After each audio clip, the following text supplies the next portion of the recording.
chapter 6, the first thing we're going to do is open up tray number 1, just the last tray we have here, foam number 1 it says, and it's got your head and all the head parts. For this you're also going to need bag number 4. And the first thing we're going to do is we're going to look at these arms. It's called uniball radius arm. I used to call them elbow arms, or doesn't matter. And what we're going to do is we're going to put we should have several different tiny little parts right here. We're looking for 2 bushings that are basically 2.5 by 4 by 6.3 millimeters. There's 2 of them. Then we have 2 smaller bushings that we're going to set aside. The smaller bushings are for the other arms. So on these arms, what we're going to do is we're going to put the bushing inside, and then we're going to have to put the bearings, 1 bearing on each side, just like that. I'm going to do that with that arm and with this arm.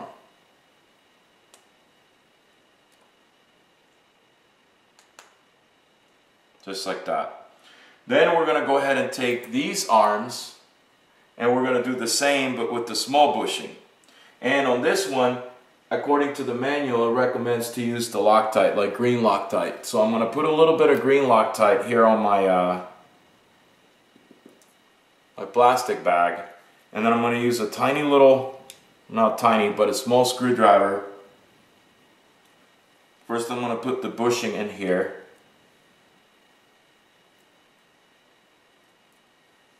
Then I'm going to use a little bit of green, and I'm going to put green around this. And then I'm going to put the bearing.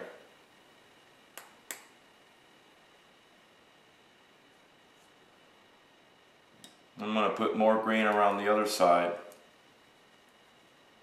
And I'm going to put the other bearing. I'm going to do the same with the other arm.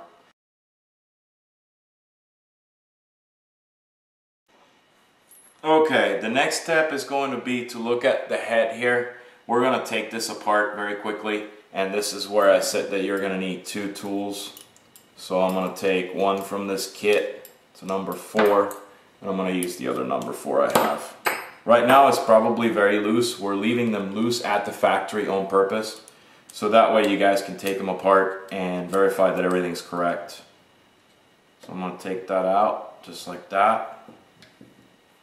And then I'm going to try to loosen up the other one. It should be loose too, and yes it is. I'm going to take that out. Alright, here we go. Here's the spindle shaft right here. Normally I'd like to use some alcohol to clean, because what happens is they oil these at the factory to prevent rust, and also when they're tapping this in the machine, they have to obviously oil it afterwards and stuff. So I'm going to clean it for now just with the good rag, and I'm going to use some decent amount of Loctite, so that should be sufficient. But if it feels too oily to you, it's a good idea to use like rubbing alcohol and spray rubbing alcohol in the threads and then dry them very well, because if there's a lot of oil in there, your Loctite is not gonna work. It's gonna break free. So kind of dangerous when blade grip comes out in flight. All right, we're gonna go ahead and take this, look at our head block right here, and look at what the manual says. The manual says to use a little bit of Vaseline grease. Well, it says Vaseline because you don't want to use a petroleum-based grease. There is some grease in here already. I see it. They put it at the factory, and there's actually quite a bit of it. So I'm just going to go ahead and wipe that grease a little bit with my finger and then just rub it on this. I mean, it feels very greasy to me, so I don't see the need to put more. But if you do need to put more grease, just go ahead and use some just standard grease. As you can see, there's quite a bit of grease in there. So always a good idea to grease your O-rings. So they're greased pretty well. So I'm going to set that aside here. See if I can clean my hands a little bit. Next thing we're going to do is we're going to go ahead and take a look at these blade grips. I'm going to go ahead and disassemble the blade grips because I want to make sure that they're good. I'm not going to take the whole thing apart. I'm only going to take out the thrust bearings and the top radial bearing. The bottom radial bearing is in there and it's good. Now this arm is separate to the blade grip itself. So this is already pre-assembled at the factory, but just to be safe, I'm going to go ahead and take a 2mm 2.5, my bad, millimeter wrench. I'm going to stick it in there. I'm going to try to tighten it. And it is pretty tight, so I'm not going to worry about that. I can tell it was tightened properly at the factory. I'm going to do the same thing with the other grip. And I like the fact that the bearings are greased. So let's look at how the radial bearings go on this thing. So this is, for all of you guys that have a 700 or a 630, 770. You first put a radial bearing on this side of the blade grip, and then on this side of the blade grip you put the thrust bearings first on the 700, for example, then a shim, then your radial bearing, then your bolt. On the 500 it's different. You first put the radial bearing, then you put a spacer, then you put your thrust bearings, and then finally you put your bolt. So what we're going to do is I'm going to make sure that these thrust bearings are greased, and they are greased, but I'm going to use a little bit more grease on them. So first I'm going to check to make sure that I have the right configuration already pre-built in here. So I'm going to take my spindle and feel there's two, okay, this is the big, see how much it moves? This is the big ID, or the larger ID. So I'm going to set that here. This one's much tighter. This is the smaller ID. So the way I'm going to set this up is I'm going to take the big ID. I'm going to take my grease. And I'm going to put a deliberate amount of grease in here. I'm going to take the actual thrusts right here. I'll put more grease. I'm going to put the thrust with the cup facing inwards. And then I'm going to put more grease right here. And then I'm going to put the small ID on the outside. Why do I put the cup, or the recessed part, the hollow part, inwards? Simply, it doesn't really matter. You can do it either way, but I like to put it inwards so that when the helicopter spools up with centripetal force, the grease kind of stays in the bearing longer, just because of the shape of the actual bearing cup in there. So I'm going to remove all the excess with this rag. Usually stick a rag just like that inside the bearings, and then just clean them real well. And I'm going to once again make sure that I have the right orientation, the right direction. So big ID always goes in, and that's the big ID. So that side with the big ID has to go towards the blade grip. So I'm going to put my spacer in here. Spacer. And then bearings. And then I'm going to lay this down very carefully, hoping that the bearings don't come out. And I'm going to do the same for the other side while I speed up the video.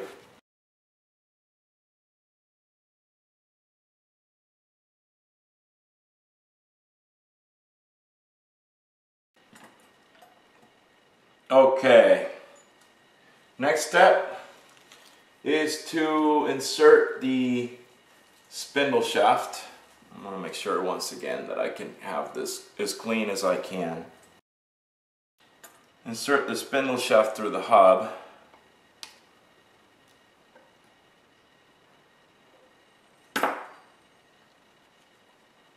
And we're going to go ahead and stick our blade grips in. So before we do that, don't forget that you have to put the shims or spacers first. One on each side. One here.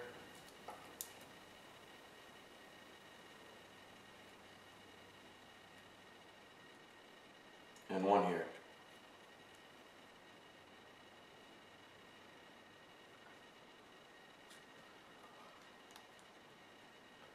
Then we're going to go ahead and stick the blade grips in. I'm going to start with this side very carefully.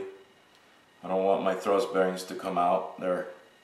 And then I'm going to take this bolt and I'm going to spin it on my rag a little bit to remove any excess oil from the bolt. I want the bolt to be as dry as it can be. Then we're going to put a little bit of Loctite in here. I'm going to be a little deliberate on the Loctite, not overkill, but a little deliberate on it. Just use enough.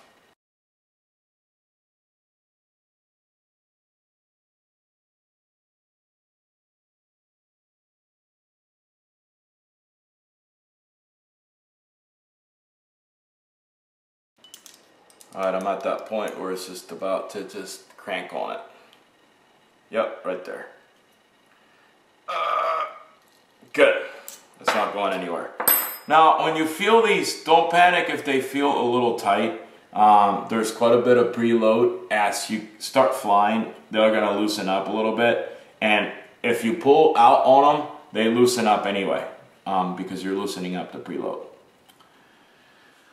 So the next thing I'm going to do is I'm going to put these little balls on the blade grips. I'm going to use plenty of Loctite for those. Plenty.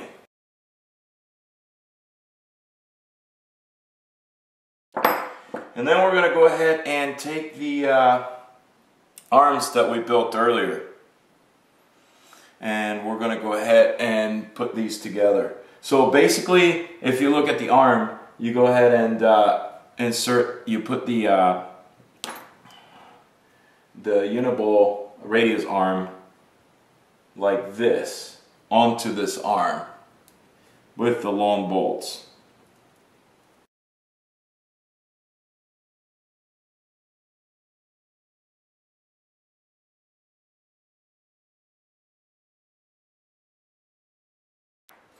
Okay, and last but not least, we're going to mount these onto our head block here.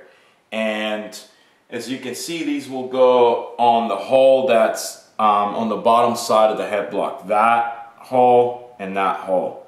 And we need to put a tiny little shim in there. You should have 2 tiny little shims.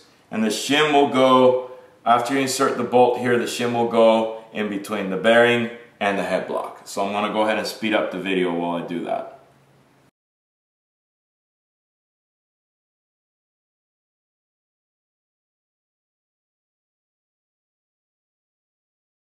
So this is done. The last part of this head assembly has to do with the pitch links, the linkage rods. So what I do is I take a 1.5mm wrench and I stick it in there because they're counter threads. One goes clockwise, one goes counterclockwise. And you'll see on the actual rod itself that one side says R, one side says L. So the R side obviously is the right turn or clockwise turn. So I'm going to go ahead and build these real quick, and I'm going to speed up the video while I do that. This one's going to go right and this one's going to go left.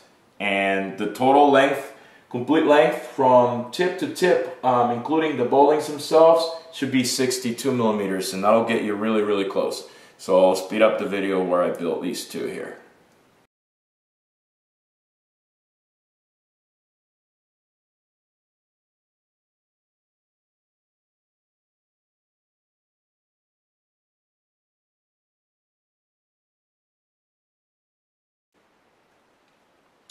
Okay, these are done, so I'm just going to put them in here. And I already made my twist. So in other words, the SAB facing out always, because that's how these things are supposed to go. SAB, the letters SAB facing out, away from the ball. So this one would have to go like that, and then this one would have to be out because it'll go in the swash like that.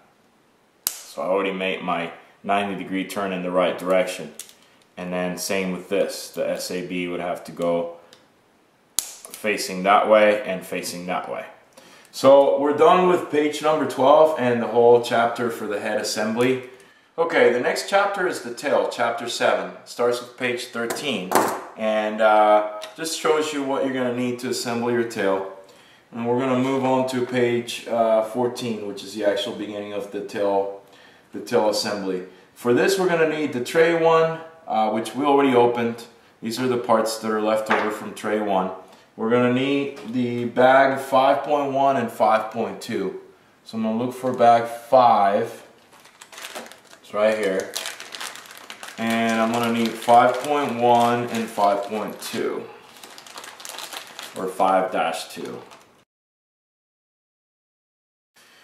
So first thing here, it shows you how to assemble the hub. This is a very unique design in the sense that the hub and the tail output shaft are together.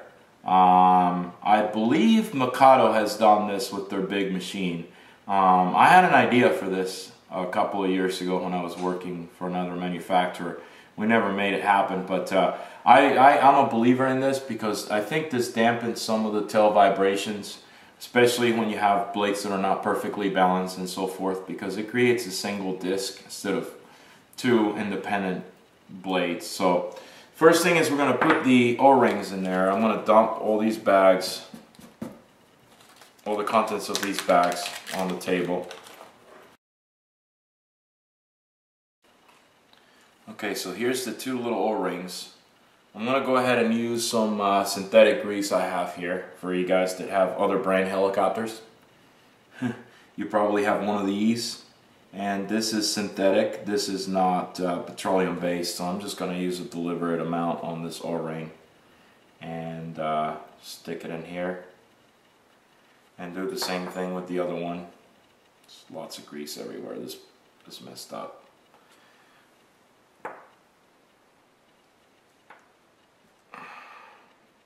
Okay, and I'm going to wipe out the excess with the tiny little 1.5 and a rag. I want to get rid of the grease that's in the center of the O-ring, because when I insert the tail output shaft, I don't want the threads on the tail output shaft to get full of grease. That would be very bad, because then the Loctite will not hold and your tail blade grips will come off in flight. So we're done with that. The next step is we grab the tail pitch slider assembly, which is right here. It's already pre-assembled from the factory. There's nothing you can do, there's nothing that you need to do with this. And we'll set it to the side. And we're going to go ahead and proceed to assemble this. Here's my tail spindle. What we're going to do first is we're going to insert the tail spindle on the hub, just like this.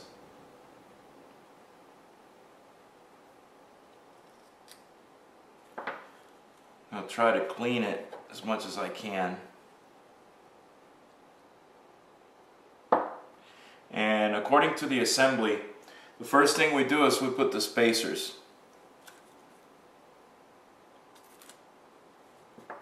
Got 2 spacers trapped in here. Here we go. Spacers are shims. You're gonna see you have 2 big ones with the big ID and 2 with the small ID. So the ones with the small ID are gonna go in here up against your O-rings.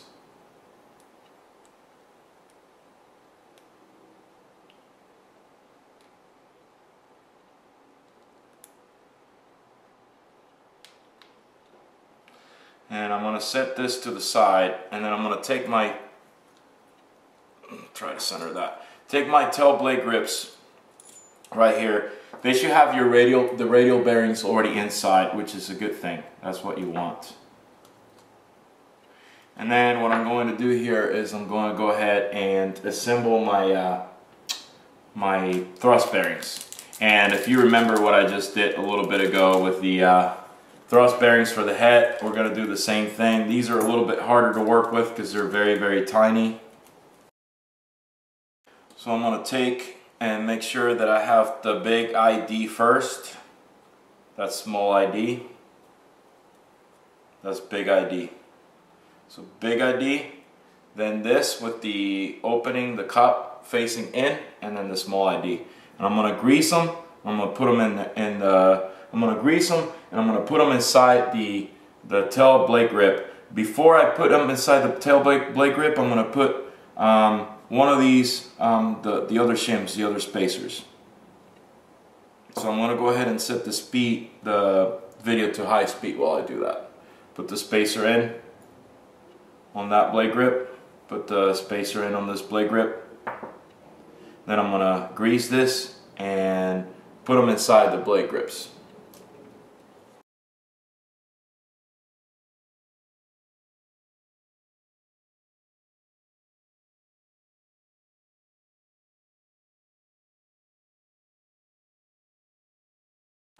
Alright, I'm done with this. Now the next step is going to be to stick these into the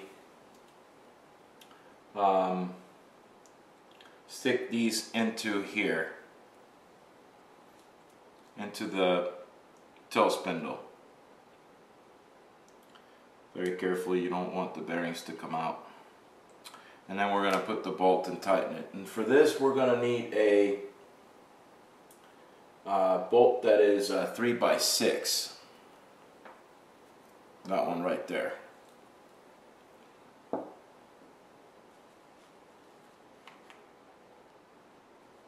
No washer on this one.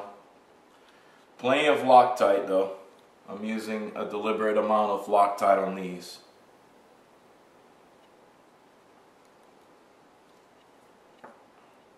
So the bolt is going right up against the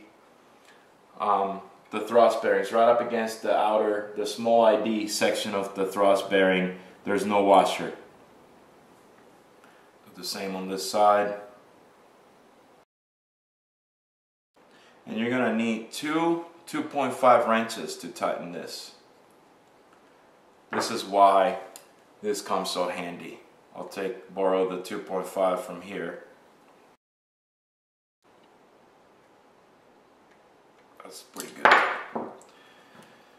So now when you check this, it should move freely. If it doesn't move freely, don't panic. There's a lot of preload. Again, this is like a rotor head. There's a lot of preload on those bearings and the O-rings.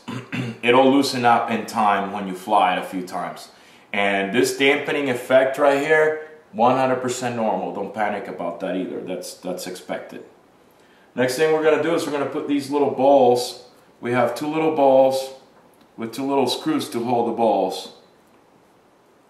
And these screws are 2x6s.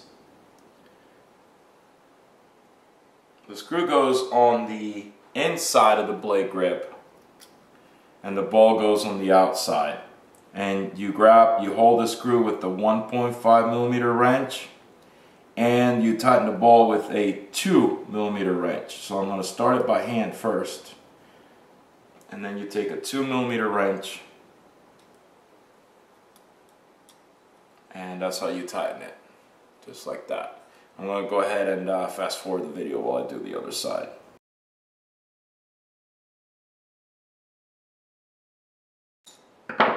Okay, next we're going to go ahead and build our tail slider assembly here.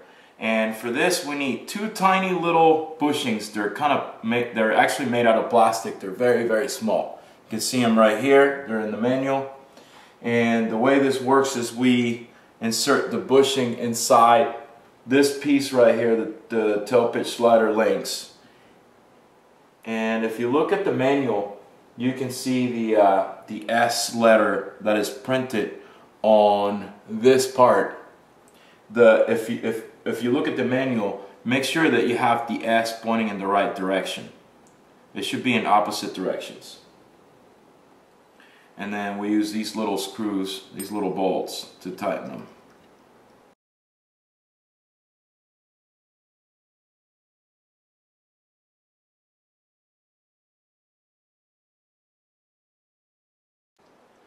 Okay, the next step is we insert this into here.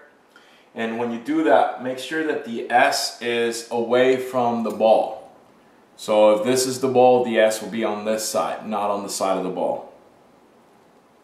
This is tight, so I'm going to help myself with some pliers here a little bit.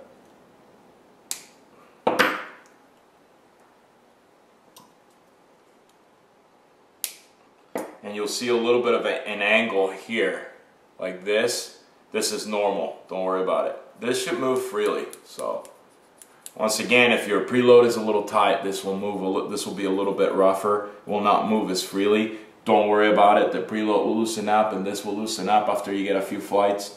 Since you're using a full-size tail servo, you should be in good shape.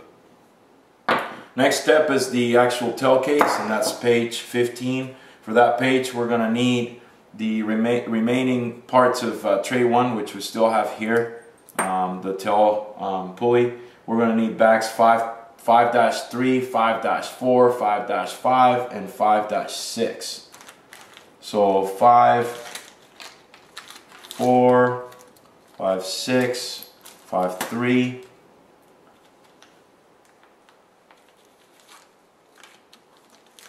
and 5, 5.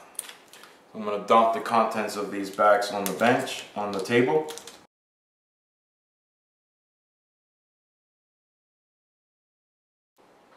Okay, first thing we're going to do is we're going to take the bell crank support arm here, and we're going to go ahead and mount it on the side plate, on this side plate. So if you look at the side plate, you see the flange side of the bearing is towards the inside of the tail case. So this will mount on the outside, and it mounts right there, just like that.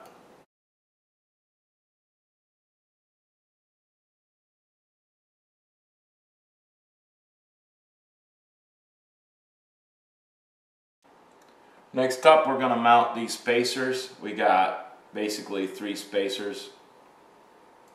One mounts in the back, one mounts up top, and one mounts up here in the front. So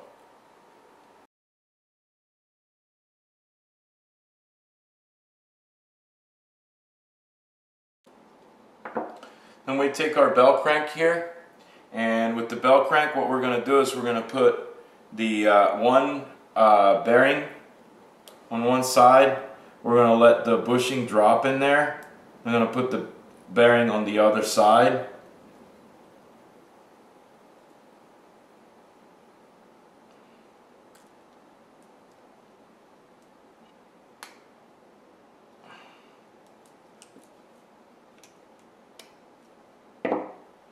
Then we're going to take this ball, and we're going to use some CA for this because this is plastic. So I'm going to put some CA here on my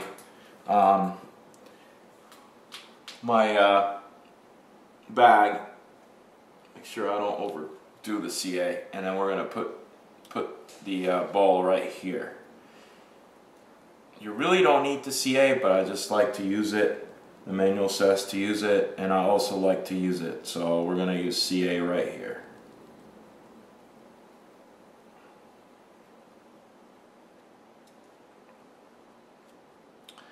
And then we're going to take these 2 bolts that look kind of strange, that have the shank at the very end, and we're going to mount them here. And last but not least, we're going to go back to our tail pulley, and remember what we did with the tail pulley that was for the front part of the helicopter. We're going to do the same thing with this pulley because this pulley is not tightened. You have to be very careful and keep that in mind. You have to put Loctite on these little screws, these little bolts, and you need to tighten it up.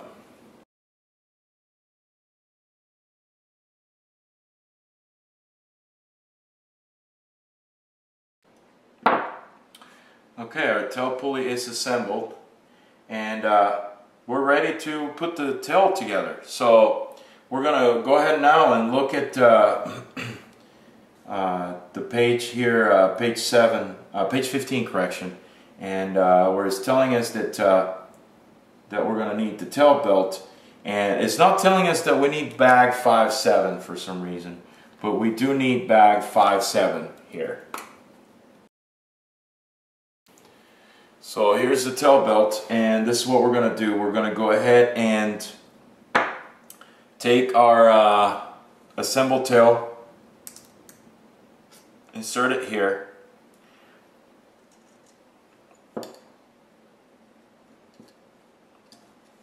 I'm going to basically take my bell crank and I'm going to insert the bolt that I'm going to need for the bell crank. It's a 2.5 by 18.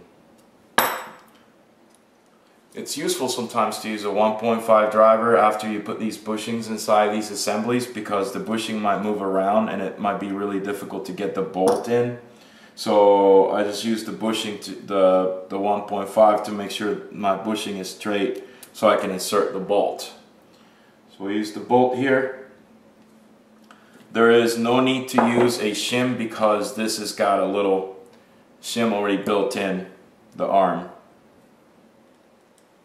I'm going to put a little bit of Loctite on this bolt,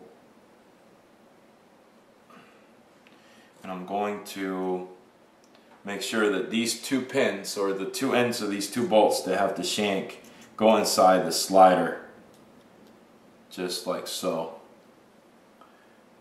And then I'm going to tighten my belt crank.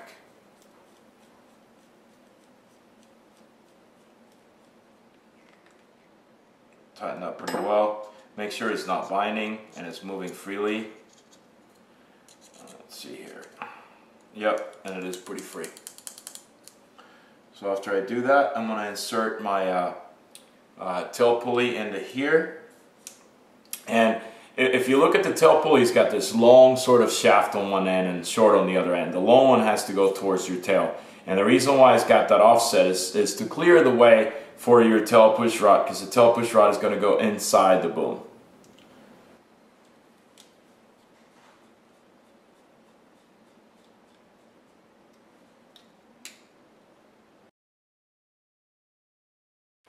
And lastly here, we're going to tighten up the tail pulley.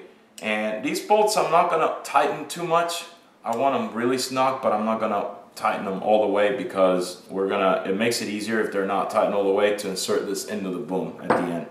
So we're going to put, you're going to have a very long set screw, a grub screw, very, very long.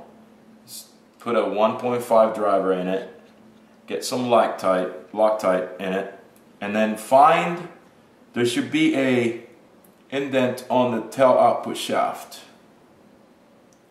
Just make sure it's lined up. This is very critical. If you don't line that up and you tighten this set screw onto the flat part of the shaft, you are going to, this is going to spin on you when you fly, and you're going to possibly crash the helicopter. So make sure that you have it exactly where it needs to be. And one good way to know is your set screw should be, you only should have about 1 millimeter of set screw sticking out. And if you loosen it up a little bit, you should be able to hold the pulley and move like this, and you would see that it's just locked in that indentation there on the shaft. And then I'm just going to crank on that, tighten it up pretty well, and that completes the tail portion here of page 15. Moving on to page 16, we're going to set this tail part aside, go back to page 16, and this is where it tells us to install the tail servo. I'm not going to install a tail servo on this model right now because this is not going to fly right away. But if you follow the instructions here on the manual, it's very clear. The tail servo goes right in this location, and for this you're going to need bag 6-1 and 6-2. Those bags have the hardware that you need to install the tail servo. It's pretty straightforward. You basically put the tail servo here, and you can use these little holes here on the frames to insert your, say, your screwdriver, or your, sorry, not the screwdriver, the tool, the number 2 tool, to tighten out your tail servo.